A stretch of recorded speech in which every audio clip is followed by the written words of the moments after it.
apesar de também de Gampopa, e Gampopa é uma pessoa, um ser especial, senão eu vou falar sobre Milarepa. Até porque tinha cabelo grande, né? Gampopa era monge. E assim, deixa Gampopa para meu mestre falar um dia.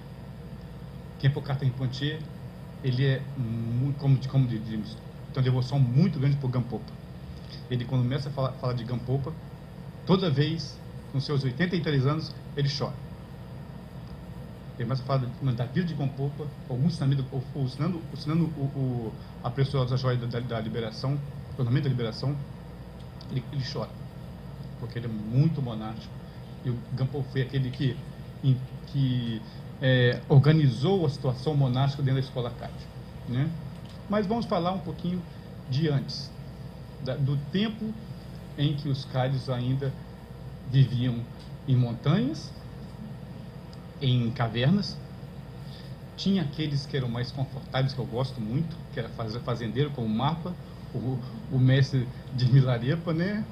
Tinha, pela história, vamos saber, se você ler a história do Marpa, vocês vão ver só uma esposa, né? Da Mema, famosa, mas ele tinha mais 8, né? Tentando colocar numa coisa bem mais simples assim, de entender a vida de Milarepa e o quão importante é, porque que ele foi uma pessoa, uma personagem dentro da história do budismo tibetano referenciado sem distinção por qualquer tradição lá dentro, né? Como o monge Joaquim Monteiro falou, né? Dessas disputas que há filosóficas, né, de pensamentos, e também até a própria situação pessoal do praticante, que tem aquela coisa do guru, do mestre, e a devoção imensa, né, e aquele fica importante para aquela tradição. Mas Milarepa, ele ultrapassou essa situação, ele se tornou unânime, né, ele tornou aquela personagem que era unânime dentro de qualquer situação de todas as escolas.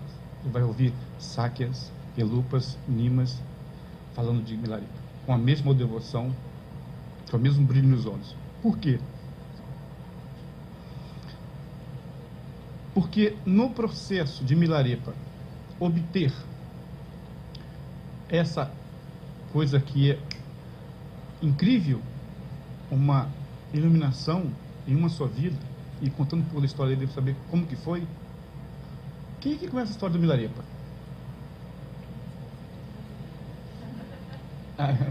Tem as que não conhecem, os conhecem mais ou menos. Ok. Monge Rinpoche Lamarit está falando sobre o aspecto humano do Buda, né? E no Mahayana você não tem esse aspecto, você não dá ênfase a esse aspecto humano, porque você tem a condição de Bodhisattva, né? Que é o que o Rinpoche está ensinando dentro das 37 partes Bodhisattvas.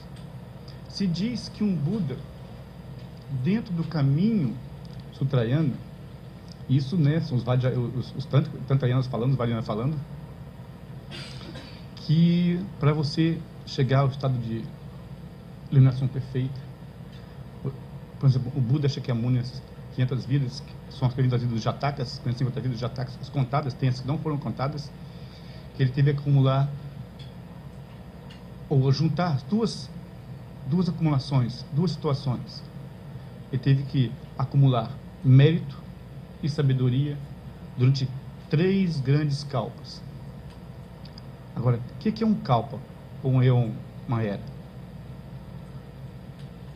Grosseiramente falando, um kalpa é o tempo em que surge um universo, ele se estabelece, tem um tempo de permanência, ele desaparece e fica um vazio para surgir outro. Isso é um kalpa.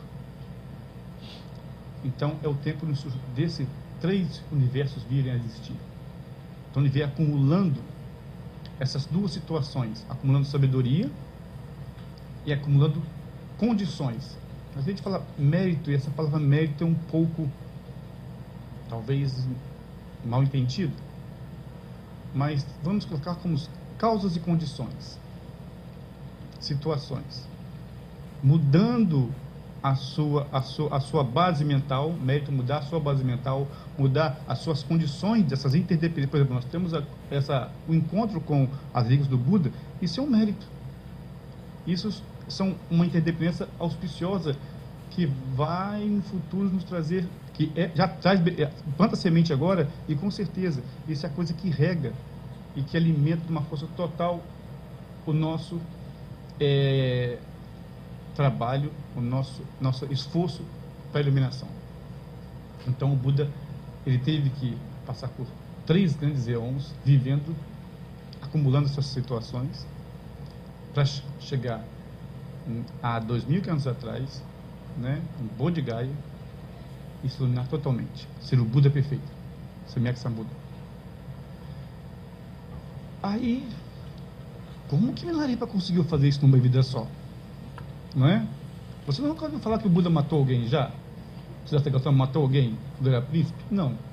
Ele tem as histórias dele, bonzinho, do cisne, ele ajudando o cisne quando é criança.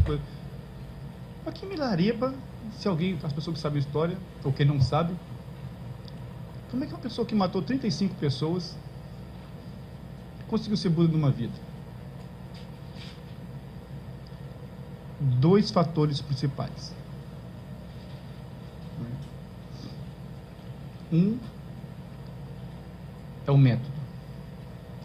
Diz os Vajrayanas falando que somente esse Buda dos 1000 Budas é que ensinou o Vajrayana. E cada vez que o tempo passa, nos tempos que vão ficando de degenerescência, é muito útil o Vajrayana.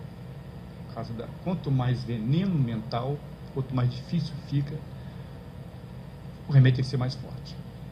Antes não precisava do Vajrayana, porque a mente dos indígenas ainda não tinha essa poluição tão grande, ou poluição sempre tem na mente. O problema é que parece que é uma poluição mais sólida, mais terrível, né? E o Vajrayana tem essa capacidade de, como diz o livro do amante, cortar todas as coisas, sem ser maculado. Então, é um método com que ele lidou para poder obter a iluminação em uma vida, e depois foi uma situação muito engraçada. E isso eu vou começar, então, contando a história da Milarepa um pouco. Milarepa, Mila quer dizer homem, ou homem, porque um parente dele passado, né, era uma grande família, que era um grande praticante, espantou uns demônios lá, e eles ficaram, o homem vai espantou, e acabou apelando de Mila. Mi é homem, né? Lá seria um honorífico.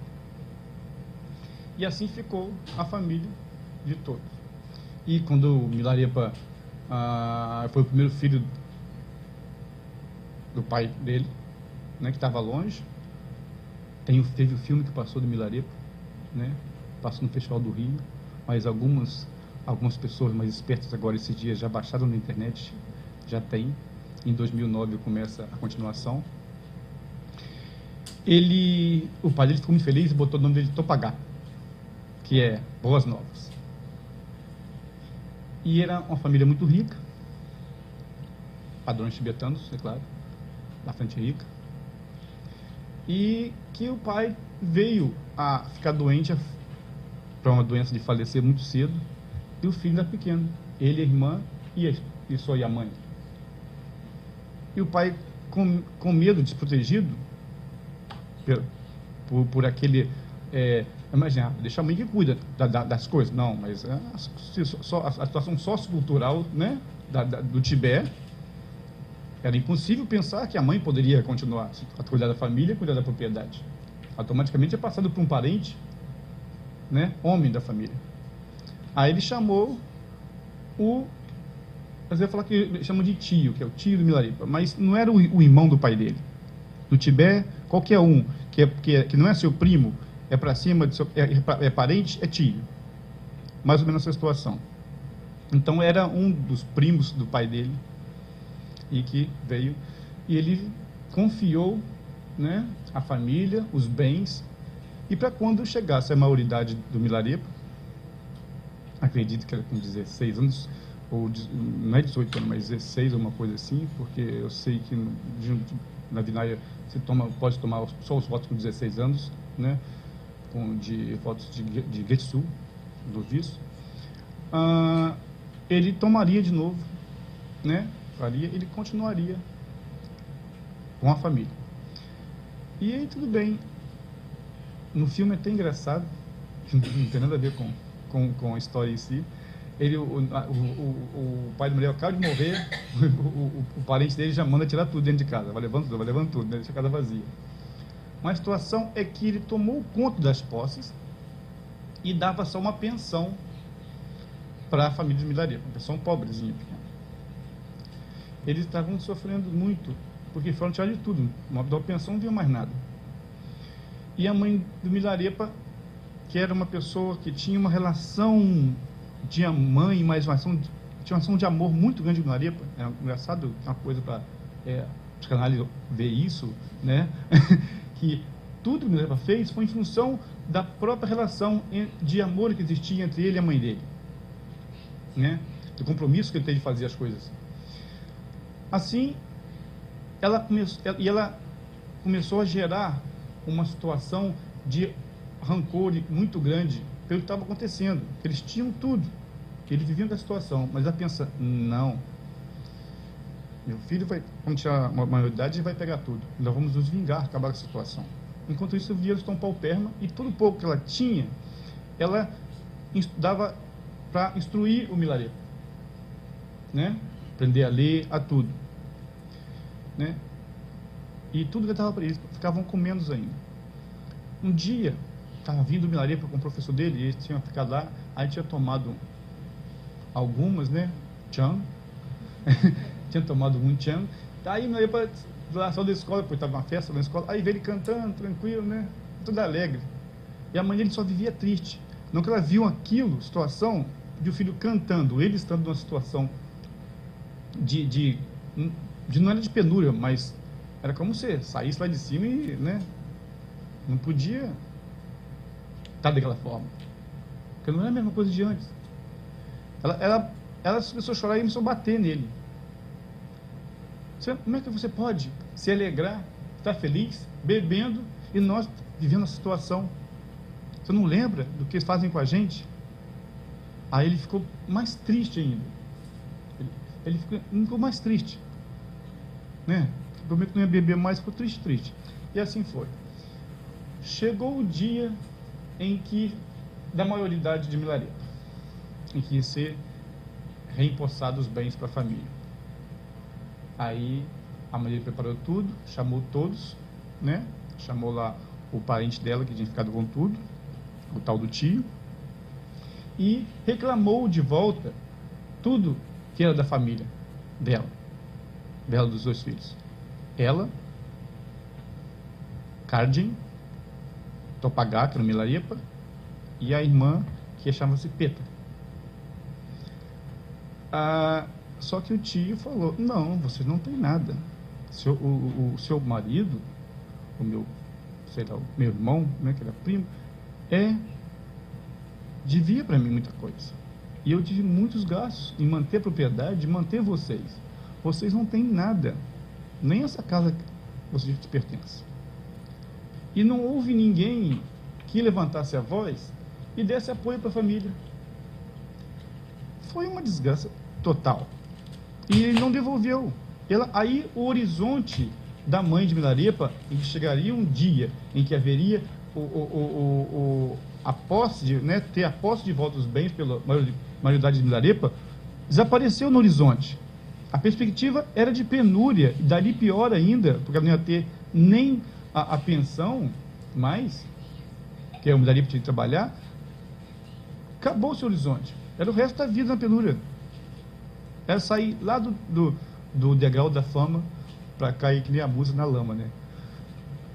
Ela ficou... E aí o ódio aumentou mais ainda. O que ela fez? Ela ficou engendrando na mente um modo de como fazer as coisas. Então o que veio? Eu não vou recuperar nunca mais, mas eu vou me vingar. Aí veio a vingança. Aquela mágoa virou vingança. O que ela podia fazer? Ela não podia brigar. Diz no texto, falou assim, ó, que ela foi reclamar, reclamar sobre isso, falou assim, ó, se você, a mulher do tio, se você tiver posses e condições, Você arranja um exército e briga. Se você não tiver nada, então, pelo menos, então, a única coisa de fazer é jogar praga. É praguejar. E ela quase tomou isso por pé da letra. O que ela fez? Ela pensou, eu vou investir bastante, vou guardar tudo, o pouco que eu tenho, tudo, ainda que o resto, vou mandar o meu filho aprender magia, para poder acabar com a felicidade deles. Porque eu não posso obter de outra forma. Eles também não vão ter, eu não tenho. A minha alegria, a minha vitória vai ser eles não terem também, não mais terem. Daí que eu falo sempre que tem uma frase terrível em para-choque de caminhão, né? Que é terrível, né? Desejo longa vida a meus inimigos para que assistam de pé a minha vitória. Nossa, esse é terrível e acham bonito, né? E o que ela fez? Mandou Milarepa para um feiticeiro, alguém que fazia artes mágicas. No Tibete, parece que deve ser muito fácil desenvolver poderes psíquicos, voar e fazer tudo, porque imagina a solidão daquela, a interdependência é muito forte, o crer é muito forte, né? Então, pela interdependência, tudo surge. Então, ele mandou ele para um feiticeiro, e ele, como era muito diligente, tinha uma mente muito aguçada, era novo, ele conseguiu, em pouco tempo, o que os outros não conseguiam, né? Dominar seres e colocar tais seres a seu serviço.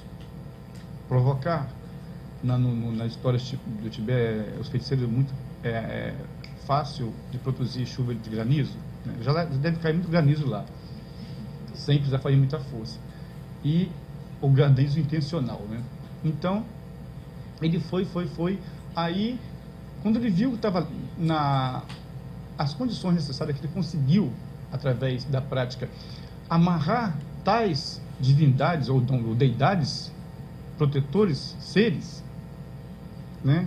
Não eram nada bonzinhos, colocar ele sob juramento a serviço dele, ele foi para a vila, onde morava antigamente. E na vila, se botou na montanha perto, e na vila estava acontecendo nesse dia a festa de casamento, a maioridade do filho do tio dele. Ele sentou, preparou tudo. Inclusive tem uma coisa interessante que tinha uma velhinha, chegou e estava preparando e viu que estava fazendo aquilo. E disse, e ela começou a chorar, disse, mas o que eu não estou fazendo nada contigo? Você está aqui? Não, minha terra está lá e vai cair isso tudo, esses granizos, vai destruir minha plantação, tudo. Ele disse, não, faz uma coisa, faz um triângulo aqui, não, faz um risco, não, pega uma pele, se não me engano, uma pele de um animal, e a terra que ela tinha era quase uma forma de triângulo. Se cobre, faz o desenho da sua terra e cobre com isso. Ela pegou e fez, só que ficou uma pontinha do triângulo sem cobrir, né? Quase a terra toda, mas tipo assim 10% só. Ele começou na magia dele e provocou uma imensa tempestade que caiu sobre a vila com raios e tudo, e foi dando, e teve também terremotos, e as pessoas que estavam lá, com escuridão e tudo, viam a forma de um grande escorpião derrubando tudo. Nisso matou os convidados, foi 35 pessoas. Claro, não matou o filho, mas não morreu nem o tio, nem a tia. Tipo, eles ficaram vivos para ver a perda de tudo. Da propriedade de todos da vila também, fora aquela senhora, e aconteceu tudo. E morreu 35 pessoas na situação. Por isso que esses deuses, divindades locais, deidades locais, trouxeram a cabeça de cada uma em frente de Milarepa. Só que quando acabou isso, ele voltou para a vila, é claro, ele sabe, e quando estava acontecendo, a mãe dele, vendo tudo aquilo, tudo acontecer, ela sabia que era o Milarepa. Ela pegou amarrou um pano no mar, começou a agitar e a cantar de alegria por aquilo, está vendo, e se acabando mesmo do que está acontecendo. Meu filho fez isso, né? Tipo o tal da bandeira de vitória, mas não foi a bandeira de vitória errada. E fez tudo aquilo. E o Milarepa voltou para o professor dele. Só que ele voltou com um peso muito grande, porque ele viu a velhinha, a situação da velhinha, ele imaginou a situação de todos. Ele não era uma pessoa mal. Ele daí não conseguiu mais dormir. Não conseguia dormir, ficava com aquele peso, um remorso grande, sabia das consequências do karma. E aí ele foi se contar com o professor dele. Aí o professor dele falou assim: olha, eu também estava pensando. Eu só tenho ensinando coisas ruins, só tenho feito as coisas ruins para os outros. Eu tenho um patrono, né? Eles sempre tinham um patrono que sustentava ele com tudo, e tudo. Eu conseguia derrotar os inimigos do meu patrono, né? Patrocinador, fazer coisas para ele tudo. Mas agora ele ficou velho e eu não consegui, ele morreu. Eu não consegui salvar a vida dele. E como não tenho patrono mais, tudo, o que vai ser? E outra coisa, eu tenho pensado também no que eu fiz de mal, e eu resolvi tomar o caminho do Dharma, para poder resgatar tudo de mal que eu fiz, né? E poder ajudar meus estudantes também. Aí o Milarepa pediu, porque o Milarepa havia pedido ele poder ensinar um método para desfazer o mal que ele fez. Eu disse: eu também não sei, eu vou procurar, mas vamos fazer uma coisa. E eu, como estou velho, é ruim, e você fica aqui, eu vou procurar, e você fica aqui a cuidar daqui dos discípulos dele. Mas o Milarepa não queria ficar ali, continuou com o mesmo processo, enquanto o mestre dele ia procurar um modo de saber, para poder ajudar os outros a liberarem também. Ele disse: não, eu vou. Aí o Milarepa: então, eu vou e você fica. Aí ele falou assim: então é o seguinte, tem um mestre assim, assim, um lugar assim, assim, que tem o ensinamento da grande perfeição, né? E que é um ensinamento que você pode se liberar. Diz que se você receber ensinamento num dia, praticar num dia, você se libera num dia. Se receber de noite, praticar de noite, se libera à noite. Se você tiver um bom karma de conexão, você se libera mesmo dormindo. A Milarepa foi ao acontecimento. Chegou lá, levou o que tinha de oferecimento, e tudo, pediu ensinamentos e falou de tudo que queria. Estava com um monte de remorso do que ele fez. E perguntou para esse mestre. O mestre: não, o ensinamento é assim mesmo. Se você receber de dias para praticar de dia, você vai se liberar de dia. Mesma coisa à noite. E se você for um cara de bom karma, conexão, você vai se liberar dormindo. A Milarepa pensa. Aí você: ok, então eu quero. A Milarepa recebeu todas as iniciações, todas as instruções, né, da grande perfeição. E falou assim: bem, se praticar de dia e eu praticar de dia, eu sempre fui muito diligente, sempre consegui muito rápido. Eu tanto consegui fazer em 7 dias, juntar, que era para ser 14, todas essas divindades para poder matar, deidades matar o pessoal que queria, fazer o que queria. E como eu sou um cara de muito bom karma, por ter encontrado os ensinamentos agora, eu vou me liberar dormindo. Milarepa, né, errou, ganadamente foi dormir. E ficou dormindo no tempo que ela estava praticando. Não aconteceu nada. Aí o mestre falou assim: olha, eu fui muito pretensioso em dizer as coisas para você dessa forma, de passar dessa forma para você, e eu também vejo que você tem um karma muito bravo, muito pesado. Não vai ser assim, não. E outra coisa, você não tem conexão com esses ensinamentos, com esse tipo de ensinamento. Os ensinamentos são verdadeiros, eles realizam mesmo, só que você não tem essa conexão com ensinamentos. Você vai procurar um outro mestre para você, que é um que foi na Índia, veio da Índia há pouco tempo, trouxe ensinamentos preciosos que liberam numa vida, que é o ensinamento do grande mudra, ou grande gesto, ou grande selo, como querem traduzir, é Mahamudra. E esse mestre é o grande Marpa Lotsal, Marpa Lotsal. Aí diz que quando o Milarepa ouviu o nome Marpa, assim, aquilo alguma coisa acendeu nele. Ele tinha uma conexão com o Marpa, grande conexão. Ele acendeu, e só ouviu o nome de Marpa, já surgiu dentro dele um calor de devoção muito grande. E com isso Milarepa pensou: esse é o único que pode me dar todas as ferramentas e ensinamentos para que eu possa me livrar de renascer dos reinos inferiores. Porque Milarepa realizou, viu o peso do que ele havia feito, o karma que ele cometeu a fazer tudo aquilo, de matar as pessoas, tudo. Ele viu que não teria jeito, ele viu o sofrimento. Aí uma coisa interessante, o que levou a Milarepa a procurar a liberação? Sempre quando a pessoa entra no caminho do Dharma, ela vai ter que estabelecer 4 coisas, que o Rinpoche falou também aqui.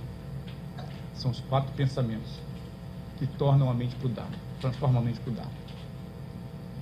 Preciosa existência humana, impermanência e morte, karma e o sofrimento do samsara, ou a insatisfatoriedade no samsara.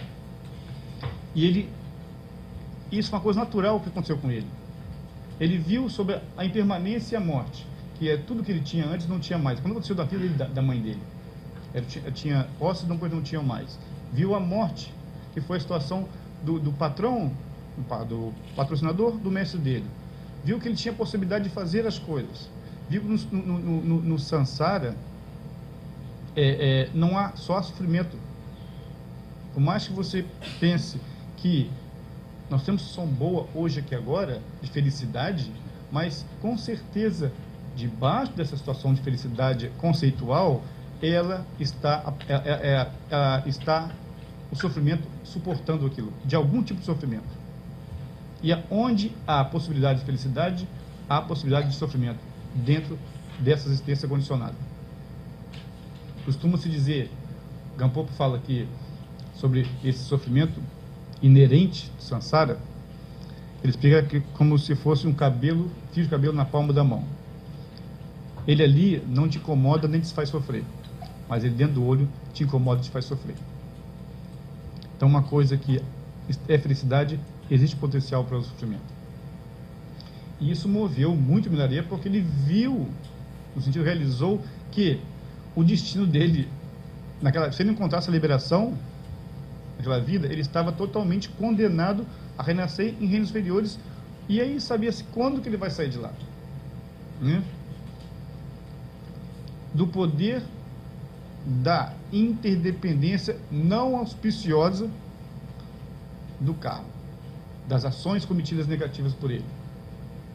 Nós podemos falar sempre muito de vacuidade, depois também vamos até falar um pouco, né, das coisas, da não existência das coisas, da realidade relativa, mas enquanto nós não realizamos essa vacuidade, nós agimos com base em relatividade, em conceitos, e nós reagimos aos conceitos, nós vivemos com o conceito, nós tentamos interpretar e treinar na Prajnaparamita, vacuidade, mas não podemos deixar de lado que nós temos uma relação dia a dia, toda hora, com o mundo externo e com o mundo interno, que são os nossos pensamentos e as nossas próprias ações, e que estão sempre surgindo, né, da identidade de um eu e um outro, que eu gosto, eu não gosto, estão totalmente impressos lá, e vão continuar surgindo, porque esses nossos hábitos, padrões, conceitos que estão dentro da nossa consciência, desse nosso contínuo mental, são muito fortes, porque nós estamos vidas e vidas e vidas só trabalhando, né, para poder dizer que a vitória sobre as coisas, sobre os outros, é nossa felicidade. A nossa felicidade é poder vencer, é conquistar, né, coisas dentro do mundo conceitual, muito da relatividade. E com isso nós pegamos padrões de atos, com os 3 atos negativos da mente, os 4 da palavra, os 3 do corpo, fazendo isso constantemente, todo dia. E nós não percebemos, e nós reagimos a situações externas nessas bases, na base do apego e aversão. Daí surge orgulho e inveja. Enquanto a gente não realiza a nossa da natureza, que é luminosa, pristina, né? Nós continuamos imersos em ignorância. Isso produz tudo. Daí, Milarepa, com essa devoção imensa, aí surge esse aspecto principal dentro do caminho do praticante, que é o quê? Nas tradições, né, japonesas da linhagem, tem a coisa da tradição do patriarca, linhagem e tudo. No budismo Vajrayana isso é muito mais enfatizado. A situação do guru, do mestre, daquele que vai te dar os meios hábeis, que sabe a situação, que chegou lá e pode te dar as condições de ensinar como também fazer isso. E aí, Milarepa, surgiu uma fé inabalável. A fé do Milarepa era tão grande quanto o medo dele de ir para o inferno, sabendo do que tinha feito. Então, aí vamos saber por que ele passou pelas agulhas que ele passou, pela situação que ele passou toda nas mãos de Marpa. Facilidade hoje que não acontece com a gente, né? Os mestres são bonzinhos, né? Às vezes reclama do que o mestre é rabugento, ou não faz aquilo que a gente quer, principalmente no meu caso, né? Eu chegava no retiro, eu vi que Kepocarpa, ele estava lá com seus 81 anos, 80 e poucos anos, 80 anos mais ou menos, e às vezes eu falava assim, ele me dava uns foras, né? Sabendo que o gaúcho está pegando, né? Me dava uns foras, e eu ficava assim, judiado, mas depois eu olhava para ele assim, não, aquele ali é o que está me dando instrução para poder cada vez mais obter liberação. Ele é o mestre perfeito. Ele é o que está me dando isso. Não tem nenhuma outra coisa me dando isso. Então, ele é o Buda. Ele é o Dharma, ele é a Sangha. E aí, nesse momento, eu vi ele como uma montanha de paz. Eu chamava ele de uma montanha de paz. Porque ele é forte, tem um bração assim, maior que o meu, e fala macio, suave, que você quase não escuta. Ele nunca levanta a voz. Até que um dia ele me pegou conversando muito alto, logo no mesmo retiro, conversando muito alto com um amigo meu, eu estava alegre, conversando muito alto sobre coisas budistas, ele veio andando e fez assim, cala a boca, fica quieto. Né? Mas naquele tempo era pior. Do Marpa era pior. Marpa já tinha uma má reputação, que quando ele era pequenininho, ele era um capetinha. E aí uma pessoa que via assim, mapa astrológico, fez uma astrologia, e viu, a mãe dele, falei, se você não botar esse menino para poder praticar Dharma, você vai ter sérios problemas com ele. Sério problema com ele. Ele era irracível. Ele podia ser qualquer outra coisa. Aí a mãe dele botaram ele para estudar. Para estudar, né? Praticar o Dharma. E ele foi receber o ensinamento de Atisha. Atisha é contemporâneo de Marpa. Né? Já tinha ligação lá dos Cádios com a tradição Kadampa de Atisha, né? John Tom. Ele recebeu o ensinamento de Atisha. Assim, Marpa sempre era terrível. E Milarepa foi atrás do Marpa. Quando ele chegou lá, estava indo procurar, Marpa teve um sonho. E a mulher do Marpa teve um sonho mais específico ainda. O mestre de Marpa, foi Naropa, um indiano, yoga indiano, mostrou para ele, deu para ele um Vajra para ele. E que ele falou, esse Vajra, mas o Vajra ele é de ouro ou de cristal, mas tinha umas manchinhas assim, né? Aí ele tem que polir esse Vajra aqui. E a sonho da esposa dele foi uma estupa de cristal com duas daquines trazendo também, linda e botando no alto da montanha, tá? E iluminando todo o universo. Mas essa estupa também estava sujinha. Aí tinha que limpar tudo. Aí o Marpa, o Marpa levantou no dia seguinte do sonho, ouviu o sonho, né? Levantou, né? E ele falou assim, arruma para mim um recipiente com, sabe, sampa. Não podia faltar na história, tem que ter sampa, sempre história tibetana, e cerveja. Porque Marpa era fazendeiro, não era monge, né? tomava um tchango legal e botou, e falou assim, que eu vou sair hoje para poder arar o campo. A mulher olhou para ele assim, arar o campo? Ele não é disso. Ele tem um monte de gente, isso era serviço para empregado, para os capial de lá. Ele não ia sair dele, estava com coisa errada. Ele começou a reclamar, não, estou indo. Aí foi embora, ele foi arar o campo, ele estava arando lá, aí chegou Milarico, aí perguntou, onde que mora um tal de Marco Lodissal aqui, o grande mestre lá, professor? Ele disse, eu sei onde que é, mas tem que arar o campo aqui, eu posso ver isso para você. Aí fica arando para mim aqui, que eu vou lá falar com ele. Aí o Milarepa foi e começou a arar o campo. E o Marco tinha guardado a cerveja, assim, cavucado o chão da cerveja. Deve ser para esquentar, não para esfriar no Tibete, né? Para manter a temperatura mais ou menos mais morna. E foi arar o campo. Daí, o que aconteceu? O Milarepa arou todo o campo e o Marco não voltava. Ele com sede viu, pegou, abriu a cerveja e tomou a cerveja toda. Né? E o Marco não voltou. O Milarepa foi atrás, foi procurar, cadê o... Aí encontrou um pastor e um menininho. Vocês conhecem aqui o grande Lodissau, Marco Lodissau, que veio da Índia com tais testamentos assim, que detém e tal. Aí o pastor disse, eu não conheço ninguém Marco aqui não, assim não. Aí um garoto disse, meu pai chama Marco. Entendeu? Mas eu acho que deve estar falando dele. Eu tinha brincado, chegou lá, aí o menino levou, chegou lá, o Marco sentado no trono lá, ele viu que era o cara da varando lá, né? A Milarepa, quando o Marco olhou assim, o coração, né, explodiu, ele pegou tudo, se prostrou, né, diante do mestre, trouxe as oferendas,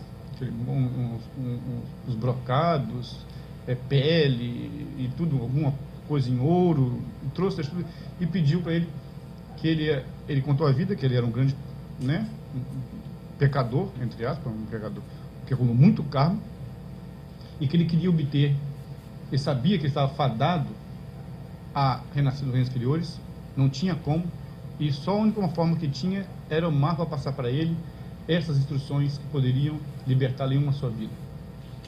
Ele pediu para instruções e para poder ficar lá com o Marco. O Marco falou assim, eu só posso te dar uma coisa, não pode dar duas coisas. Eu só posso te dar, ou te dou comida, você fica aqui, eu te dou as provisões, e você trabalha e vou para esse ensinamento em algum outro lugar, por aí em volta, ou eu te dou um ensinamento e você vai se virar com a comida para ficar. Aí ele viu que era importante o ensinamento, que era o Marco, que era o mestre dele, e assim, eu vou arrumar minha provisão no sustento por de fora, mas recebo o ensinamento de você. Aí Marco, ok, tá bom. Aí ele chegou um dia para lá, Marco deu ensinamento pessoal, eu disse, não, você vai para fora daqui. Você, por enquanto, não tem essa capacidade de poder entender, botava ele para fora. Aí ele disse, já sei o que eu vou fazer. Você vai construir para mim uma casa, que eu tenho que construir uma casa, e quando você for acabar de construir, porque você pensa que eu, que fui na Índia, na terra do Buda, passei por provações terríveis para obter esse ensinamento do mestre Naropa, que passou pelos 12 grandes trabalhos, para ir até o Hércules, né? Com o Tilopa para receber essas instruções. Eu vou dar isso de graça, e se é assim? Você não dá valor ao que é o seu forma de feiticeiro, né? Chamava de feiticeiro. Isso denegriu Milarepa, chamava só de feiticeiro. Você acha que eu vou dar meus ensinamentos assim, que isso é assim, de graça? E depois você ficar desperdiçando? Você não vai ter valor nenhum para isso. Aí, tudo bem. Primeiro você faz uma casa para mim. Aí pediu para fazer uma casa para ele. Essa casa era quadrada. Aí ele falou assim, o Milarepa estava no meio da casa. Eles não, para. Está tudo errado. Eu fiz os cálculos errados, né? Astrológico, o lugar de Feng Shui errado, tudo errado. Não é para ser aqui. Isso vai causar uma grande perturbação no local, se tivesse casa quadrada aí, e as divindades aqui, as deidades aqui locais não gostam disso, desmancha tudo, bota as pedras tudo no lugar, e me constrói lá do outro lado, cada uma no sentido do ponto cardial. Me constrói agora uma casa mais lá, naquele lugar.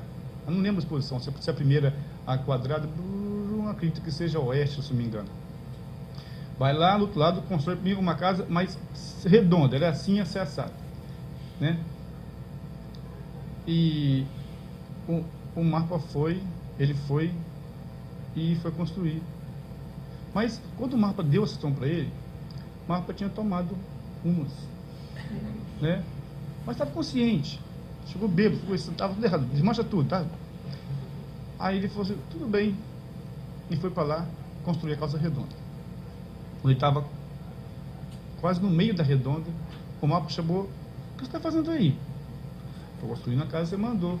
Que casa? Não, chegou, até um pouco meio bêbado, chegou lá dizendo que tinha que acabar com a casa quadrada e fazer uma redonda aqui. Ele disse, eu não, estava bêbado. Você vai acreditar na minha palavra do homem bêbado? Está tudo errado, você quer trazer doença para a nossa família fazendo esse tipo de construção redonda nessa situação? Se você quer mesmo obter as preciosas instruções que eu trouxe, você tem que fazer as coisas direito. Você vai e tira essa casa, tira pedra por pedra, bota no lugar, tá? E vai para outro lado, faz uma casa, e a casa não é redonda, ela é meia lua. Cada uma dessas formas, forma das mandalas, dos elementos, terra, né? Água, fogo e ar. E ele falou assim, tudo bem, eu vou fazer. Foi lá e foi fazer. Quando ele estava fazendo, no meio da construção, Marta chegou. O que você está fazendo aí? Não mandou fazer essa casa aqui?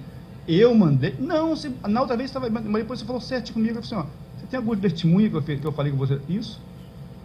Alguém pode provar? Aí você tem que ver como que o Milarepa aceitava essas coisas. Porque o desgosto dele pelo Sansara, sabe? A realização dele de querer a expansão fazia com que suportasse toda. E a fé também. Ele sabia que aquele era a única fonte onde ele poderia beber do néctar da liberação. Aí o Marpa estava desesperado. Aí ele falou o seguinte, ó, tudo bem, eu até construo outro, né? Mas aqui pera um bocadinho, quero testemunha. A outra falou que não tinha ninguém testemunha, chamou a mulher do Marpa, da Mema, para vir, né? Passei de testemunha. Aí foi construir tudo. E a mulher nesse tempo ele criou rachaduras nas costas, tanto trabalhar, tem que trabalhar sozinho, sem ferramenta, sem nada. E nesse tempo, entre um tempo e outro, e nem tinha acabado de construir a casa ainda, a mulher do Marpa, com muita pena do Milarepa, se afeiçoou ele como filho, pela diligência que ele era, disse, não, o Marpa vai dar uma grande iniciação, um grande ensino lá, chamou todos os tipos dele, e você é merecedor de receber.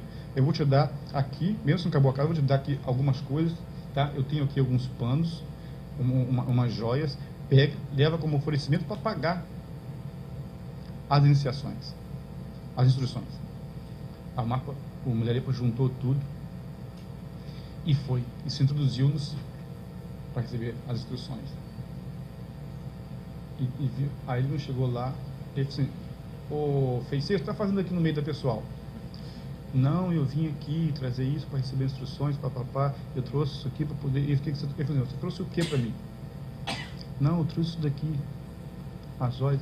Ele pegou, olhou assim, saiu chutando o mapa. Chutando mesmo, batendo. Ele estava com coisa, saiu batendo, chutando o mapa. Isso aqui é meu. Você está me roubando agora? Além de você não pegar as coisas, não fazer as coisas direitas, ser um feiticeiro, e agora virou ladrão também, você quer acabar comigo? Você veio para cá como um feiticeiro para trazer malefício, desgraça para minha casa, você agora também quer me roubar? E saiu batendo em Marpa. E Marpa, saco de pancada, do Milarepa, saco de pancada do Marpa. E foi. E assim foi. Essas histórias, até que a última coisa, depois dessa muita situação que o Milarepa lá pedia para instrução, que ele chutava a Milarepa, botava ele para fora, né? No fim, só resolvi. Vai ter uma coisa que você vai fazer para mim totalmente, que nós vamos resolver, que agora vai resolver. Você constrói para mim uma torre de 9 andares. que é para ser pro meu filho. Tarmadod, que ia ser o herdeiro do mar, da família, recebeu o orçamento do mar. Constrói essa torre de 9 andares, que quando terminar ela, eu prometo que eu vou te passar tudo que eu sei. Aí Marpa foi, né? Começou a construir. Aí, como vai ajudar, teve os discípulos do Marpa aqui, para ajudar a Milarepa, com pena, todo mundo com pena dele, né? Carregaram uma pedra gigantesca, como fazer de base, fundação, para a torre. Essa torre tem no Tibete ainda, na área, perto da casa de Marpa, né? Em pé a torre ainda. E botou. Ele estava construindo a torre, o terceiro mais ou menos andar, Marpa chegou para supervisionar o trabalho do Milarepa. Ele olhou assim, aquela pedra imensa que um homem só, mesmo no para fora, não conseguia arrastar. Tinha até uns 5, 6 homens para arrastar aquela pedra. Como é que você conseguiu botar essa pedra embaixo aí de alicerce? Ele disse assim, não, foi os seus discípulos que me ajudaram a arrastar. Ele falou, eu dei para você fazer isso, com as suas mãos. Não foi para você ficar tirando tempo dos meus discípulos que estão praticando para ajudar você a fazer o serviço. Volta, tira essa pedra aqui e bota no lugar de novo. Aí destruiu de novo. E assim foi coisas. E fora que ele xingava, humilhava publicamente Milarepa, chamava de tudo quanto é nome ruim, né? E quando Milarepa fazia alguma coisa que ia lá, ia lá para poder pedir ensinamento na roda do círculo, da mandala, para poder ser iniciado, Marpa saia chutando ele. Mas no fundo, e a mulher do Marpa sofria junto da mesma, né? Aí disse, não tem jeito. Ele já vi que ele não vai querer te dar. Mas não é porque ele ser ruim, não. Ele é a própria compaixão. Ele, às vezes, é irracível. Mas eu sei, você vai estudar por um tempo, vai obter essas iniciações aí com o discípulo dele, o Lama Ngopa, que também você pode ter todas essas iniciações, de Revajra, Chaksamvara, né? Vai lá. Aí, o que ela fez? Ela pegou... Ela deu uma festa, a mulher do Marpa, um tsok, porque, não se sabe, tibetano, Vajrayana gosta de soco. O Marpa, quando veio da Índia para o Tibete, voltou, depois recebeu o ensinamento, todo que parava e fazia um Ganachakra, um tsok. Ela tacou-lhe Chan no Marpa, o Marpa ficou bebão, deitado lá. Ela pegou o selo do Marpa, pegou uma carta, escreveu dizendo que era o Marpa, para o Lama Ngopa, para dar as instruções para o Milarepa, porque ele não estava tendo tempo, pegou o selo, né, e selou com o selo do Marpa, e pegou, vou lembrar aqui, eu acho que é o Dodge, que pertencia a Naropa, e deu para o Milarepa, dá para o Lama Ngopa, como prova que era o Marpa que estava mandando ir para lá, e que não era. Isso foi, nos casos, uma coisa de obstáculo, porque não era para ter feito isso, mas lá com tanta pena do Milarepa, ela fez isso, e acabou sendo uma máculazinha no total purificação do karma de Milarepa, junto a Marpa, das ações que ele fez. Ele foi para o Lama Ngopa, o Lama Ngopa estava lá. Aí recebeu e tudo, praticou, mas nada. Ele ficou praticando as instruções, mas não acontecia nada. Não teve realização nenhuma. Por quê? Foi de uma forma imprópria. Foi através de mentira que aconteceu isso. O que aconteceu? Um dia o Marpa foi comemorar a maioridade do filho dele. Maior festa. Chamou todos os discípulos. E mandou todos os discípulos fazer tudo o que eles queriam. Quando ele perguntou antes aonde estava Milarepa, aí o Milarepa foi embora. Ele pensou, caramba, meu filho foi embora. Ele ficou super triste, mas ele não sabia que estava com o tal do Lama Ngopa lá. Só que ele tinha ido embora. Aí ele chamou todo mundo de volta para poder fazer a grande festa. Todo mundo trouxe tudo. Aí o Milarepa também juntou algumas coisinhas. A Damema deu para ele, o Lama Ngopa deu para ele, agora eu vou te devolver para o Marpa. Quando chegou lá, primeiro uma coisa engraçada, esse Lama Ngopa era um dos mais queridos do Marpa. Ele levou tudo que ele tinha de gado, de tudo, mas e riquezas que ele tinha de casa, de oferenda para o mestre. Mas deixou para trás do rebanho, deixou um bode, uma cabra preta, que era manca, e não ia conseguir a perneta, não é perneta, tem 4 patas, né? Não sei. E manca, e não conseguia, como é o rebanho, ele não vai querer isso, deixa para lá. Aí, ali apresentou tudo, o mapa ficou para trás, apresentou tudo o mapa não, o vilarejo ficou para trás. Escondido lá, não foi, chegou na casa, ficou acampado antes. Ele deu tudo para Marco, mas assim, ó, você trouxe tudo para mim? Aí ele trouxe tudo. Ele não deixou nada para trás? Eu deixei só lá uma cabra manca, que nem consegui. Você não queria aquilo? Ele falou assim, não, mas que devoção é essa? Eu não te perdi tudo, era para você ter trazido tudo. Vai lá e busca a cabra, bota nas costas e traz para mim nas costas. E o Neupa foi lá e buscou a cabra e trouxe nas costas. Aí veio o Milarepa. Milarepa chegou para poder também entrar na grande festa, no grande ensinamento. Ele foi esculhambado, batido pelo mapa, que ele saiu correndo e não quis voltar mais. Aí ele falou assim, ó, já que não tem mais jeito nessa minha vida, não tem condições eu receber, não me resta nenhuma ideia para viver. Para que eu vou viver? Vou suicidar, eu vou me matar. Ele tomou decisão firme, sabe, que ele viu que não tinha mais chance, eu vou suicidar. E os amigos, outros lamas, ficaram do lado dele, segurando, para ele não fazer aquilo. E desespera, manda avisar Marpa.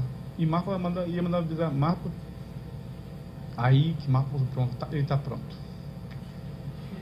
E quando Marpa subiu isso, Marpa chorava, dentro sozinho. Chorava do discípulo dele, tá? Do filho que ele queria, ele sabia todas as condições de da pedra preciosa que ele era. E ele viu que ele chegou no ponto máximo de acabar com a própria vida, porque ele sabia que ele não recebia o Dharma. Aí Marpa chamou o Milarepa e introduziu o Milarepa na mandala dos discípulos. E não deixou de dar nada a Milarepa. Deu tudo a Milarepa de ensinamentos. Tudo. E foi o querido filho dele. Nunca mais teve essa situação de bater nada. Foi o mais privilegiado de todos.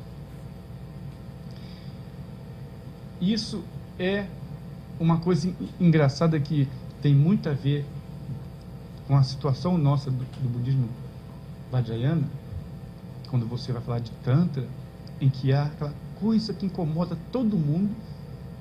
Quando se fala, você tem que fazer as preliminares, tem que fazer 100.000 prostrações, 100.000 Vridasattva's, fazer 100.000 oferendas de mandalas, fazer 100.000 Guru Yoga, para você obter os ensinamentos. Você vai entrar no Tantra, nesse caminho tão, como se, não é perigoso não, mas volátil, porque ele pode explodir na sua mão se você não souber lidar, né? Como diz Kalu Rinpoche, do Vajrayana, ou você é como se fosse uma cobra dentro de um bambu, ou se sobe ou se desce. Por isso que o mestre é tão importante. E o que o Milarepa fez? Trabalhando fisicamente, carregando pedra, ele estava purificando o karma relativo ao corpo, sendo juriado pelo mestre, passando pelas provações de ser aceito ou não ser aceito, aguentando tudo aquilo como sendo com devoção com o mestre. Ele foi purificando o mental dele. Ao trabalhar também, dar coisas para o mestre, e trabalhar para dar coisas para o mestre, ele estava gerando condições, gerando mérito, oferecendo coisa para o mestre, com total devoção, o trabalho e as coisas que ele oferecia, para obter ensinamento. E por fim, quando ele foi aceito na mandala, ele teve essa direta conexão, ou quando recebeu as bênçãos do Guru, que é o Guru Yoga. E até para vocês terem assim, o que é receber bênção do Guru? Faz um Guru Yoga e recebe essas bênçãos do Guru. O que é receber bênção? Eu vou fazer, ele vai descer tudo de bom para mim, né? Bênção do Guru, ou realizar as bênçãos do Guru, é quando o Guru lhe dá as instruções Você pratica e é aquele o resultado. As bênçãos do Guru são o resultado da sua prática, que foram ensinadas pelo Guru. Então, ali está todo mesmo o florescimento das bênçãos do Guru. Porque o Guru te deu as instruções. Basta você praticá-las e daí você vai obter as bênçãos do Guru, que é o quê? É a fruição ou a realização da própria prática, que foi dada pelo Guru. E daí não, daí, né, foi só instruções para Milarepa, instruções, recebendo tudo, estudando. Aí pensa, aí você vai pensar, Milarepa e Yogi, quantas horas, gente? Até que horas? 5h30? Ah, então tá, tem algum minutinho. Eu ganhei esse relógio porque eu não uso relógio de pulso, aí ficava se perguntando as horas das pessoas, aí alguém lá na piscina, vou trazer um relógio para você. Aí me deu um relógio do Uruguai.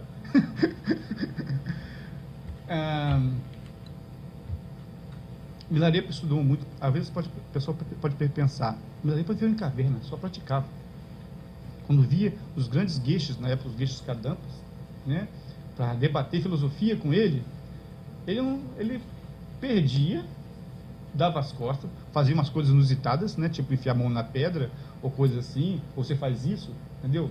Dava respostas esquisitas, né? E aqui alguns discípulos deles ficava que gostava da lógica e do debate, ficava, o mestre está perdendo isso. Rechumpa era um deles. Ele teve 2 discípulos principais, um que era como o Sol, que era Gampopa, e outro segundo que era Rechumpa, que teve como Malu. E o Rechumpa viveu desde pequeno perto de Milarepa. Ele foi curado de uma doença que ele ia morrer, através de uma prática ensinada para ele, né, que Milarepa ensinou, e depois ele praticou e se curou. E viveu perto, e às vezes é aquele negócio, quando você vive demais perto do mestre, todo dia, a gente acaba perdendo essa noção de que o professor é o professor, né? Fica muito próximo, fica muito longe. Acho que só João Sartiense que disse isso, uma coisa, se ficar muito longe, um leão sozinho no alto da montanha, ruge, ninguém ouve. Ele, quando desce para o mato, a cidade fica muito perto das pessoas, ninguém dá bola para ele, fica muito comum. Mais ou menos nessa ideia, né? E o Rechumpa tinha esse problema, que achava que Milarepa não sabia. Mas o Milarepa estudou muito para poder entender, fazer a prática que ele fez, tudo. Ele era uma pessoa que estudou bastante. Aí algumas pessoas pensaram, não precisa estudar, você precisa praticar. Né? Isso ali é só fácil. Siddhartha Rinpoche falou, você acha que Milarepa, para poder praticar o que praticou, recebeu, ele não conhecia nada? Ele não havia estudado nada? Passou o tempo com o mapa sem estudar? Claro que não. Para você entender um texto de uma prática tântrica, de um tantra, você tem que saber muito, você já tem que ter uma base anterior de quê? De compreensão de filosofia, tem que ter bodhicitta sentada, já estabelecida, saber o que é bodhicitta, o que é bodhicitta, muitas coisas, para você depois entrar. Né? Então, Milarepa, depois que recebeu todo o mapa, Marcos, agora é a hora de você ir praticar. E você vai praticar isolado das montanhas, longe de todo mundo. Marpa tinha 4 discípulos, Meton, Ngopa, e eu esqueci o nome do outro, e Milarepa. Milarepa, no sonho que Milarepa teve, o Marpa mandou todos os 4 sonhar. Sabe quando você dá iniciação, você recebe ou esse cordãozinho aqui, ou recebe um fechinho, que seria de puxa-graça, você bota de grama, você bota na coisa e vai dormir para ver os sonhos? Pois é. Aí o Marpa vem todo mundo contar os sonhos. Aí um contou um sonho, o Marpa falou assim, sonho não significa nada.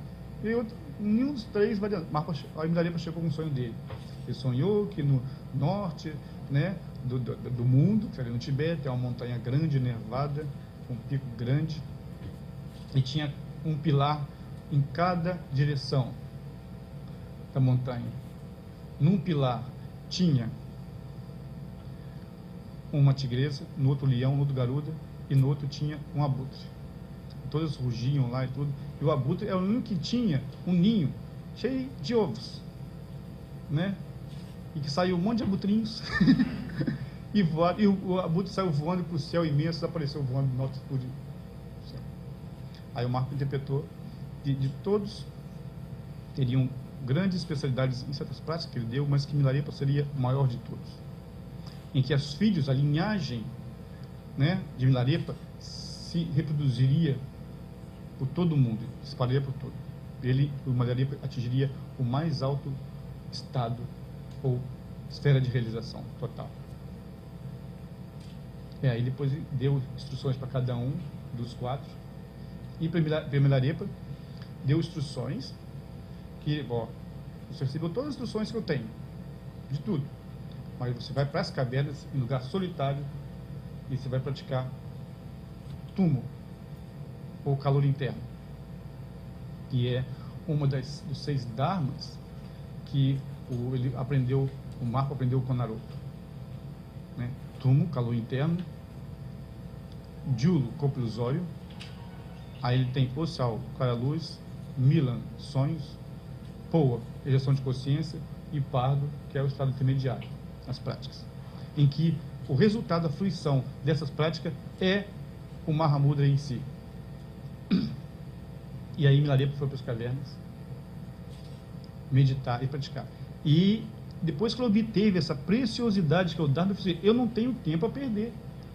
Já agora que eu obtive, não tenho mais tempo a perder. Eu vou dar de tudo para poder praticar. Ele, como é que fala?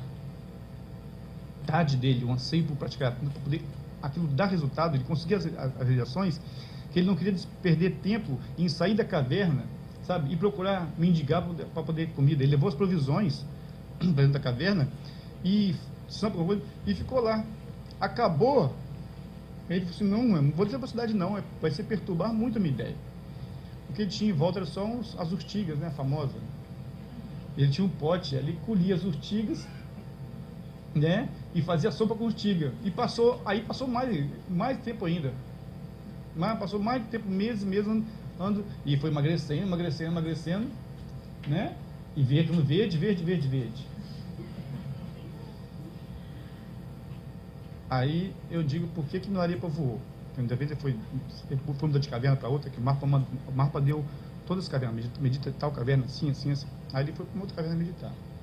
Aí assim, cara, a gente fala que Milarepa tem 2 aspectos que Milarepa voou. Um, que realmente a realização total dele. E outro, pela interdependência.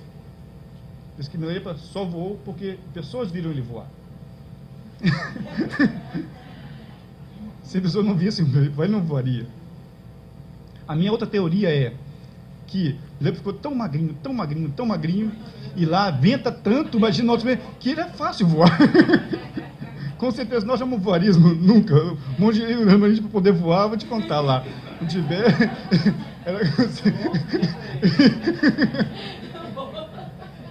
Então, imagina, magríssimo, né? Com aquela ventania, então, ventos horríveis lá, e levanta voa à toa. E ele foi isso, ficando. Há outras histórias incríveis. Tem um livro chamado As 1000 Canções de Milarepa, que é em inglês. São 2 volumes grandes, né? E tem outros. E eu, só para terminar, que eu acho que é agora, lá em Garopaba, que eu fui, não fui com o Lama, não, mas fomos quase no mesmo dia e voltamos quase no mesmo dia, mas não nos encontramos lá, né? E eu sei disso. Eu falei no sábado, domingo, aí no final do dia alguém que cismou, queria que também falasse Milarepa, uma Milarepa. Aí eu falei, depois peguei o livro, aí tinha uma canção, achei bonita. Aí eu fui falar a canção, né? Uma canção que não é de Milarepa, uma canção de Marpa, que o Marpa fez Milarepa quando ele mandou o Milarepa ir para praticar. E que ele sabia que nunca mais iriam se encontrar vivos. Então ele fez uma canção. Aí de noite o pessoal gostou, né? Muito da canção. Não vou falar de outras coisas que aconteceu, que deve ser coisa da interdependência. Caiu uma chuva, começou a cair raio pra caramba. Quando acabou a canção, acabou a chuva. No domingo, à tarde, caíram 2, 3 raios, bem, que eu moro no meio do mato, ficou bem na casa assim. E quando acabou a canção, tinha acabado tudo. Aí de noite, com o Flávio, assim, vamos traduzir aqui rapidamente, né? Não está a tradução boa, mas depois eu vou revisar, eu peguei com o Lama Tim o tibetano, e depois eu vou dar uma checada mais precisamente no tibetano, da tradução. Ele fala o seguinte, foi quando ele foi despedido do Milarepa, que ele ia meditar, que o Marco sabia que eles nunca mais iam se ver, nessa vida, nessa vida. Ele falou, o Marco falou para o Milarepa, eu me curvo diante de vós, que é a expressão plena da compaixão, e eu também rogo. Aí ele falou, contemplando a vida dos mestres, o indivíduo vê que, mesmo o desejo por mais instrução é uma distração. Mantenha a essência dos ensinamentos guardada em seu coração. Muitas explicações sem a essência são como muitas árvores sem frutos. Ainda que todas sejam conhecimento, elas não são a verdade absoluta. Conhecer todas elas não é conhecer a verdade. Muitas explicações não trazem benefícios espirituais. Aquilo que beneficia o coração é nosso tesouro sagrado. Se desejares ser rico, concentre-se nisso. O Dharma é o meio hábil de superar os venenos mentais. Se desejares estar seguro, concentre-se nisso. Uma mente que é livre do apego é a mestra do contentamento. Se quiseres um bom mestre, concentre-se nisso. Uma vida mundana causa lágrimas. Abandone a indulgência. Uma caverna em um lugar ermo era a casa de seu pai espiritual. Um lugar solitário e deserto é a morada divina. A mente, cavalgando na própria mente, é um cavalo incansável. Seu próprio corpo é um santuário e uma mansão celestial. Meditação e ação sem distração são o melhor dos remédios. É o melhor dos remédios. Para vós que tem o objetivo verdadeiro da iluminação, eu dei instruções sem reservas. Meu filho, as minhas instruções e você mesmo estão em suas mãos. Que isso possa prosperar como folhas, ramos e frutos, sem apodrecer, dispersar ou definhar.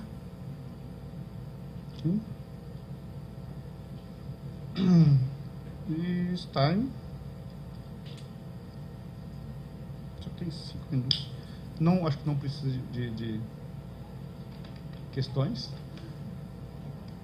Hã? Fala. Tem? Ah, então tá. Tá. Fica à vontade. Tá. Fica à vontade. Depois da iluminação de Maria, Uhum. eu tinha ouvido que ele, como ele tinha matado essas 35 pessoas, aí ele iluminou as 35 pessoas, assim, a expressão que eu ouvi, a gente mantém um karma muito forte com aquelas pessoas que a gente mata, por exemplo, na conexão do reino dos infernos. Uhum. Então, aquele que nos matou, você tem uma conexão kármica muito grande. Uhum. Então, as pessoas que foram mortas pelo Milarepa ficaram com uma conexão kármica para ele, e como ele se iluminou, então eu vi que, ouvi essa história, Uhum. e aí ele ilumina todos os pais, ele causou Na verdade, ele não iluminou todos os três, mas ele causou liberação liberação. no sentido. Então, a ideia de que é iluminação completa, que é a liberação de reinos inferiores, pensamentos inferiores. A gente tem que tomar muito cuidado com essa... Às vezes, fala assim, de mestres yogis, né? Que a Monja Coen falou do Zen, que matou a mosca, né? O Zen, de matar a mosca. Aí vamos falar de alguns mestres, tipo Tilopa, que foi o pai da nossa tradição, que ele...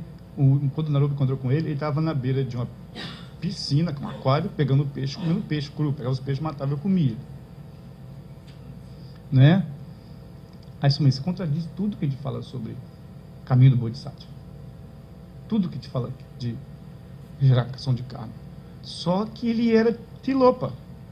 Ele não era Lamatarti. Né?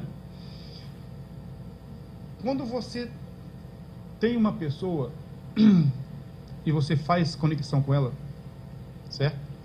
Você gente fala muito de você receber uma coisa, por exemplo, a conexão com a relíquia do Buda, fonte de iluminação positiva. Os grandes mestres também, mas aqueles grandes yogis que têm que ser realizados, ele, com essa atitude de matar, ele cria conexão com o peixe, com o animal.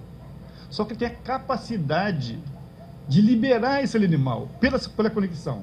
Porque tanto as coisas boas quanto as ruins fazem conexões.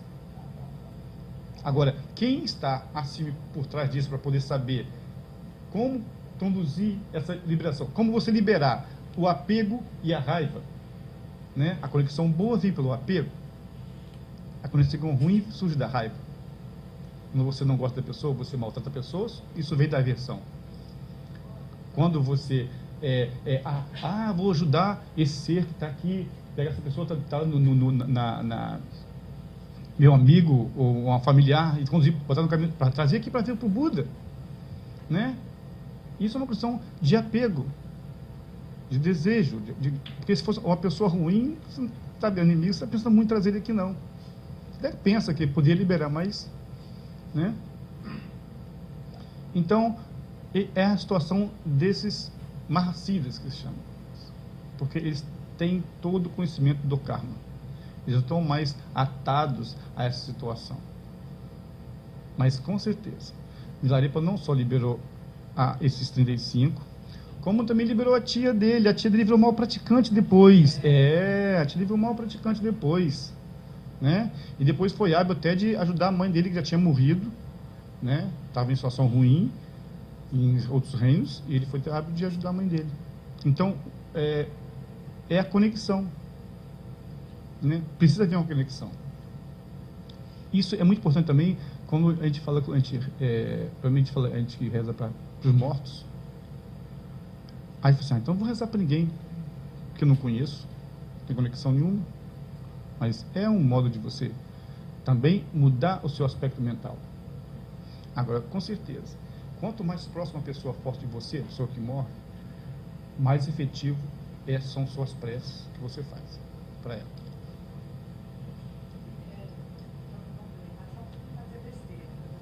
Quando eu vi isso, eu me inspirei muito com a Sanga em São Paulo, que chega todo mundo, São Paulo, 7 de anos, então, praticamente todos que chegam na Sanga chegam com o livro da Glorissa, que é o salto da Glorissa. Isso é muito comum aqui, né? E as pessoas às vezes chegam e falam assim, mas como é que eu vou conseguir ter compaixão por aquele bandido que matou minha mãe, ou que matou não sei o quê? Essa questão é uma questão forte, na Sanga Internacional. E a gente sempre fica pensando que, sabe, para olhar para isso, o karma dessa pessoa que matou, ela que está precisando de ajuda, etc. Mas aí quando eu ouvi essa história, eu pensei assim, puxa, que boa ideia, eu posso dizer para o pessoal da Sanga assim, aspira que esse ladrão se ilumine. Isso. Porque se você aspirar a isso no fundo do seu coração, você tem uma conexão com ele, você fez uma conexão maravilhosa. e ele vai ser o seu Buda, o seu grande mestre. Aí ele vai poder ser, aí eu falei, com certeza. será que isso é uma boa ideia? Aí comecei a falar pra você, não, com certeza.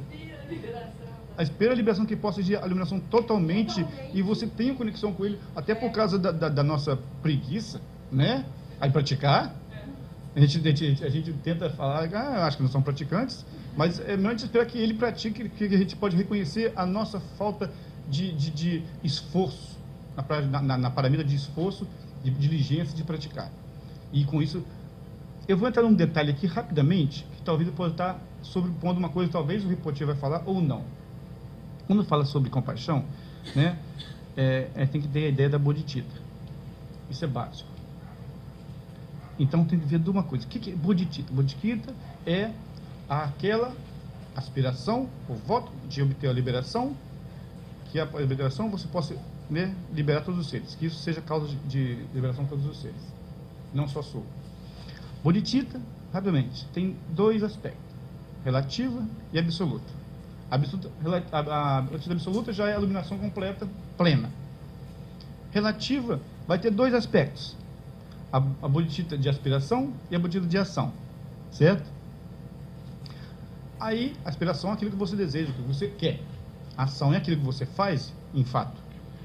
A bodhicitta de aspiração eles vão ter alguns exemplos de como você deve talvez proceder, como elas podem ser procedidas. Você pode entrar nela. A do rei,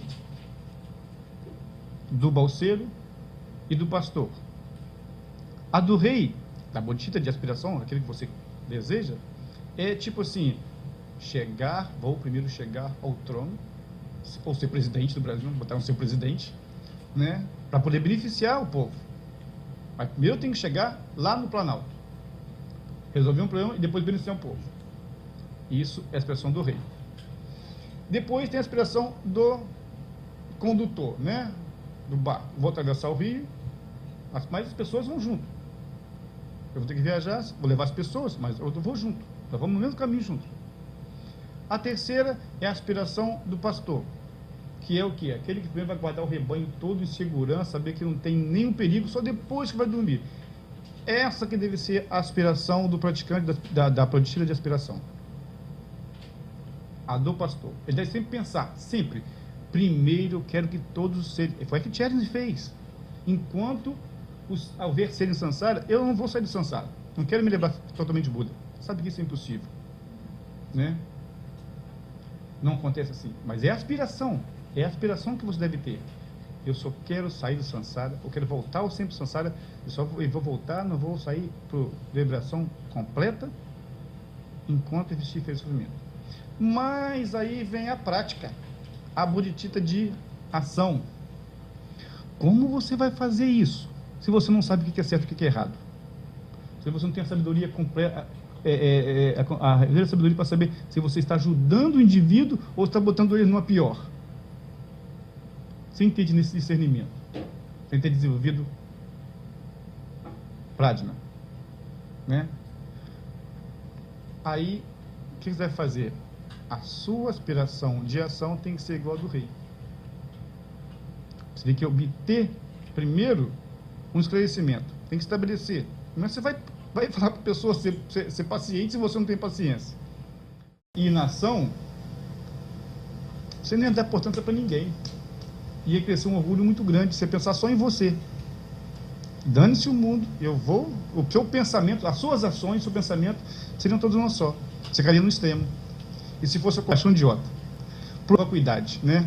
Tudo é vazio, e acaba não fazendo nada, se sentando lá, porque, né, não liga para o karma, né? Para nada, para dependência, para nada, não pratica ações positivas, nem se afasta das ações negativas, porque tudo é vacuidade, não tem existência inerente, não tem vazio dos dharmas. Aí você compre, desculpa, antes eu falei Tompa Darlan, não é Tompa, é Ninja Darlan. Tompa Darlan essa é a vacuidade idiota. E Tompani, Tompa Darlan, vacuidade idiota. Outra compaixão idiota é Ninja Darlan. Tá? E só para falar Ninja Darlan, compaixão é uma coisa que para muito tempo ser entendida, bem claramente, para não cair nessa coisa errônea.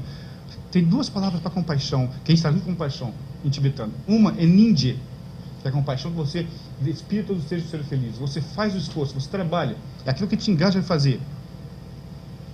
E esse trabalho chama Tuje, que é a compaixão dos Budas, que não é esforço nenhum, não há nenhum pensamento de compaixão, porque a compaixão acontece. Você não trabalha, você não tem um objeto de compaixão. A própria realização é a compaixão, que é a própria bodhicitta absoluta. Então tem dois aspectos de compaixão. Esse que é ninja, em que há uma manifestação de alguém beneficiando alguém, fazendo alguma coisa, e tuja, que é o próprio estado de Buda completo, perfeito, em que a compaixão ela é natural, ela é indissociável do Buda. Não há uma compaixão saindo do Buda, nem o Buda em si. A coisa é uma só, já é a compaixão totalmente completa, sem nenhuma ideia de que vai beneficiar alguém.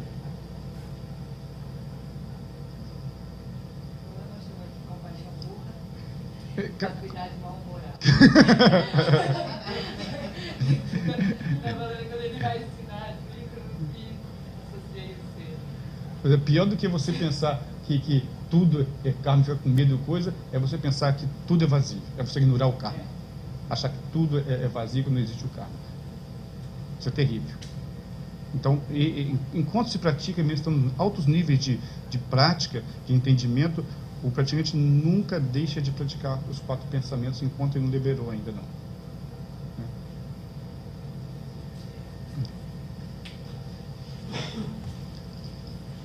Sonandi Tanje Zipani Toni Perdanam Pajene Chegan Chebalandrupai Sibezole Doa Doa. Apesar de também de Gampopa, e Gampopa é uma pessoa, um ser especial, você não fala sobre Milarepa. Até porque tinha cabelo grande, né? Gampopa era monge. E assim, deixa Gampopa para meu mestre falar um dia. Khenpo Karten Rinpoche, ele é muito, como diríamos, tem uma devoção muito grande por Gampopa. Ele, quando o mestre fala de Gampopa, toda vez, com seus 83 anos, ele chora. Ele começa a falar da vida de Gampopa, algum ensinamento, ou ensinando a preciosa joia da liberação, o ornamento da liberação, ele chora. Porque ele é muito monástico. E o Gampopa foi aquele que organizou a situação monástica dentro da escola Cátia, né? Mas vamos falar um pouquinho de antes, do tempo em que os Cádios ainda viviam em montanhas, em cavernas. Tinha aqueles que eram mais confortáveis, que eu gosto muito, que era fazendeiro, como o Mapa, o mestre de Milarepa, né? Tinha, pela história, vamos saber, se você ler a história do Mapa, vocês vão ver só uma esposa, né? Da mesma famosa, mas ele tinha mais 8, né? Tentando colocar numa coisa bem mais simples assim, de entender a vida de Milarepa e o quão importante é, porque que ele foi uma pessoa, uma personagem dentro da história do budismo tibetano referenciado sem distinção por qualquer tradição lá dentro, né? Como o monge Joaquim Monteiro falou, né? Dessas disputas que há filosóficas, né? De pensamentos, e também até a própria situação pessoal do praticante, que tem aquela coisa do guru, do mestre, e a devoção imensa, né? E aquele fica importante para aquela tradição. Mas Milarepa, ele ultrapassou essa situação. Ele se tornou unânime, né? Ele se tornou aquela personagem que era unânime dentro de qualquer situação de todas as escolas. Você vai ouvir Sáquias, Gelupas, Nimas falando de Milarepa, com a mesma devoção, com o mesmo brilho nos olhos. Por quê? Porque no processo de Milarepa obter essa coisa que é incrível, uma iluminação em uma só vida, e contando um pouco da história dele, saber como que foi. Quem que conhece a história do Milarepa? E o Milarepa, né? Aprender a ler, a tudo, né? E tudo que estava para eles, ficavam com menos ainda. Um dia, estava vindo o Milarepa com o professor dele, e eles tinham ficado lá, aí tinha tomado algumas, né? Chan. Tinha tomado muito chan. Aí o Milarepa lá saiu da escola, porque estava uma festa na escola, aí veio ele cantando, tranquilo, né? Tudo alegre. E a mãe dele só vivia triste. Não que ela viu aquilo, situação de o filho cantando, ele estando numa situação de não era de penúria, mas era como se saísse lá de cima e, né? Não podia estar daquela forma. Porque não era a mesma coisa de antes. Ela começou a chorar e começou a bater nele. Como é que você pode se alegrar, estar feliz, bebendo, e nós vivendo a situação? Você não lembra do que eles fazem com a gente? Aí ele ficou mais triste ainda. Ele ficou mais triste, né? Prometeu que não ia beber mais, ficou triste. E assim foi. Chegou o dia em que, da maioridade de Milarepa, em que ia ser reempossado os bens para a família. Aí a mãe dele preparou tudo, chamou todos, né? Chamou lá o parente dela que tinha ficado com tudo, o tal do tio, e reclamou de volta tudo que era da família dela, dos 2 filhos. Ela, Kardjen, Topagá, que era Milarepa, e a irmã, que chamava-se Peta. Só que o tio falou: não, vocês não têm nada. O seu marido, o meu irmão, né, que era primo, é devia para mim muita coisa. E eu tive muitos gastos em manter a propriedade, em manter vocês. Vocês não têm nada, nem essa casa que vocês te pertence. E não houve ninguém que levantasse a voz e desse apoio para a família. Foi uma desgraça total. E ele não devolveu. Aí o horizonte da mãe de Milarepa, em que chegaria um dia em que haveria a posse de, né, ter a posse de volta dos bens pela maioridade de Milarepa, desapareceu no horizonte. A perspectiva era de penúria, e dali pior ainda, porque ela não ia ter nem a pensão mais, que a Milarepa tinha que trabalhar. Acabou o seu horizonte. Era o resto da vida na penúria. Era sair lá do degrau da fama para cair que nem a musa na lama, né? E que o pai veio a ficar doente, para uma doença de falecer muito cedo, e o filho era pequeno. Ele, a irmã e só a mãe. E o pai, com medo, desprotegido, por aquele... imagina, deixa a mãe que cuida das coisas. Não, mas a situação sociocultural, né, do Tibete, era impossível pensar que a mãe poderia continuar a cuidar da família, cuidar da propriedade. Automaticamente é passado por um parente, né, homem da família. Aí ele chamou eu ia falar que ele chama de tio, que é o tio do Milarepa, mas não era o irmão do pai dele. No Tibete, qualquer um que não é seu primo, é para cima, é parente, é tio. Mais ou menos essa situação. Então era um dos primos do pai dele, e que veio, e ele confiou, né, a família, os bens, e para quando chegasse a maioridade do Milarepa, acredito que era com 16 anos, ou não é 18 anos, mas 16 ou uma coisa assim, porque eu sei que na Vinaya pode tomar só os votos com 16 anos, né, de votos de Getsu, do vice, ele tomaria de novo, né, ele continuaria com a família. E aí tudo bem. No filme é até engraçado, não tem nada a ver com a história em si. O pai do mulher acaba de morrer, o parente dele já manda tirar tudo dentro de casa, vai levando tudo, né, deixa a casa vazia. Mas a situação é que ele tomou conta das posses e dava só uma pensão para a família de Milarepa, uma pensão pobrezinha, pequena. Eles estavam sofrendo muito, porque foram tirados de tudo, uma pensão não viu mais nada.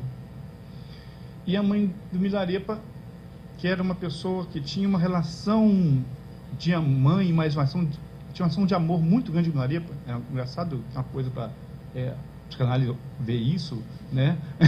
Que tudo que Milarepa fez foi em função da própria relação de amor que existia entre ele e a mãe dele, né? Do compromisso que ele teve de fazer as coisas.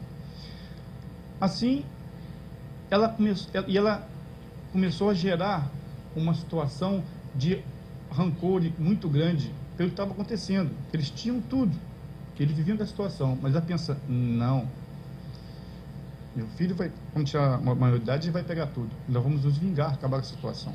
Enquanto isso, o dinheiro estão pauperma, e todo o pouco que ela tinha, ela dava para instruir. Tem as que não conhecem, os conhecem mais ou menos. Ok. Monte Lamarite está falando sobre o aspecto humano do Buda, né?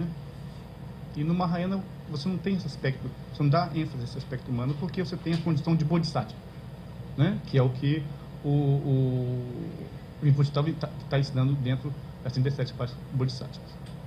Se diz que um Buda, dentro do caminho Sutrayana, isso, né, são os Tantrayanas falando, os Vajrayana falando, que para você chegar ao estado de iluminação perfeita, por exemplo, o Buda Shakyamuni, essas 500 vidas, que são as 500 vidas dos Jatakas, 550 vidas dos Jatakas, as contadas, tem as que não foram contadas, que ele teve que acumular, ou juntar duas acumulações, duas situações. Ele teve que acumular mérito e sabedoria durante 3 grandes kalpas. Agora, o que é um kalpa ou uma era? grosseiramente falando, um kalpa é o tempo em que surge um universo, ele se estabelece, tem um tempo de permanência, ele desaparece e fica um vazio para surgir outro. Isso é um kalpa. Então, é o tempo desses 3 universos virem a existir. Então, ele vem acumulando essas 2 situações, acumulando sabedoria e acumulando condições. Às vezes a gente fala mérito, e essa palavra mérito é um pouco, talvez, mal entendido, mas vamos colocar como causas e condições, situações, mudando a sua base mental, mérito mudar a sua base mental, mudar as suas condições dessas interdependências. Por exemplo, nós temos o encontro com as ligas do Buda, isso é um mérito. Isso são uma interdependência auspiciosa que vai no futuro nos trazer, já traz, planta semente agora, e com certeza, isso é a coisa que rega e que alimenta de uma força total o nosso trabalho, o nosso esforço para a iluminação. Então o Buda, ele teve que passar por 3 grandes eons, vivendo, acumulando essas situações, para chegar a 2.000 anos atrás, né, em Bodh Gaya, e se iluminar totalmente, ser o Buda perfeito, Samyak Sambuddha. Aí, como que Milarepa conseguiu fazer isso numa vida só? Não é? Você nunca ouviu falar que o Buda matou alguém já? Siddhartha Gautama matou alguém quando era príncipe? Não. Ele tem as histórias dele, bonzinho, do cisne, ele ajudando o cisne quando é criança. Aqui em Milarepa, se alguém, as pessoas que sabem a história, ou quem não sabe, como é que uma pessoa que matou 35 pessoas conseguiu ser Buda numa vida? 2 fatores principais. Um é o método. Diz os Vajrayanas falando que somente esse Buda dos 1000 Budas é que ensinou o Vajrayana. E cada vez que o tempo passa, nos tempos que vão ficando de degenerescência, é muito útil o Vajrayana. Por causa quanto mais veneno mental, quanto mais difícil fica, o remédio tem que ser mais forte. Antes não precisava do Vajrayana, porque a mente dos indígenas ainda não tinha essa poluição tão grande, ou poluição sempre tem na mente. O problema é que parece que é uma poluição mais sólida, mais terrível, né? E o Vajrayana tem essa capacidade de, como diz o líquido do amante, cortar todas as coisas, sem ser maculado. Então, é um método com que ele lidou para poder obter a iluminação em uma vida, e depois foi uma situação muito engraçada. E isso eu vou começar, então, contando a história da Milarepa um pouco. Milarepa,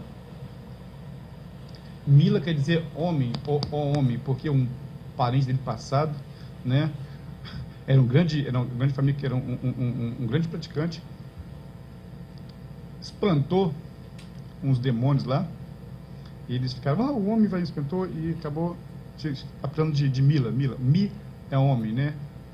Lá seria um honorífico. E assim ficou a família de todos. E quando o Milarepa foi o primeiro filho do pai dele, né, que estava longe, teve o filme que passou do Milarepa, né? Passou no Festival do Rio, mas algumas pessoas mais espertas agora esses dias já baixaram na internet, já tem. Em 2009 começa a continuação. O pai dele ficou muito feliz e botou o nome dele de Topagá, que é Boas Novas. E era uma família muito rica, padrões tibetanos, é claro, bastante rica.